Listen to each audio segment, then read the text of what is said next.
An extreme weather expert heads directly into the face of a cyclone that rips an island apart. American Samoa is an island chain in the South Pacific. The peaceful, isolated fishing island is about to come under attack. Category 1 Hurricane Heta is forming over the warm waters near Fiji. Heta intensifies rapidly and has become a Category 2 cyclone when it crashes head first into the shores of the island. Jeff Mackley is an extreme weather videographer. When he hears about Heta, he and his team jump on a plane. I got on the very last flight into the country and arrived just before the cyclone. I rented a four-wheel drive vehicle and drove to the very far side of the island. As Mackley drives toward the cyclone, he is stopped in his tracks by the damage. Oh, hang on, we've got trees across the road. Downed trees and debris cover the roads. Rocks.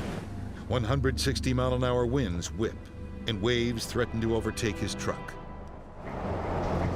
We went out to watch the cyclone.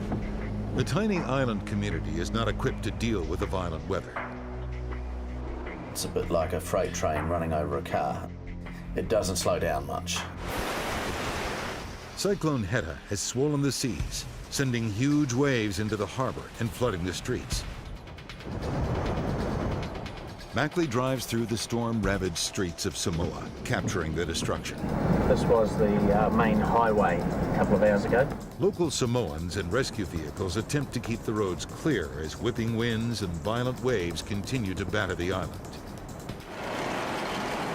Mackley pushes on as the SUV is threatened by wind and water. Suddenly, a crushing wave of water smashes against the vehicle, killing the engine and leaving Mackley stranded. Oh, big one, big one, big one, big one. There's more water inside the car than out.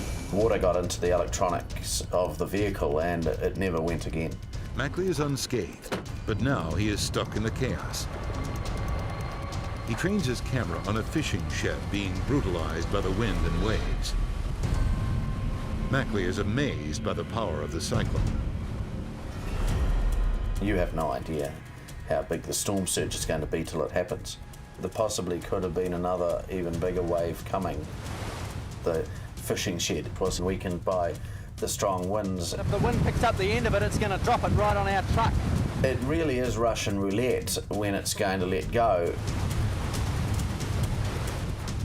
Then, with Mackley just feet away, the building shatters, sending pieces everywhere. Suddenly the entire roof blew off the building. Mackley scrambles backward away from the flying debris. It was kind of like slow motion. The roof of the building was sort of falling through the air. Just as I was running backwards with the camera still recording, the roof of the building just lands on the roadway right in front of me. In the midst of the mayhem, he has lost sight of a member of his crew. Rachel! Where's Rachel? Rachel! I'm running around yelling out her name. Where's Rachel? She was filming behind me. Right now. Thought you were under there. It took about half a minute to realise that she wasn't flattened under the building. I thought you were under the roof. Luckily, she was okay. Mackley and his partner survive the collapse.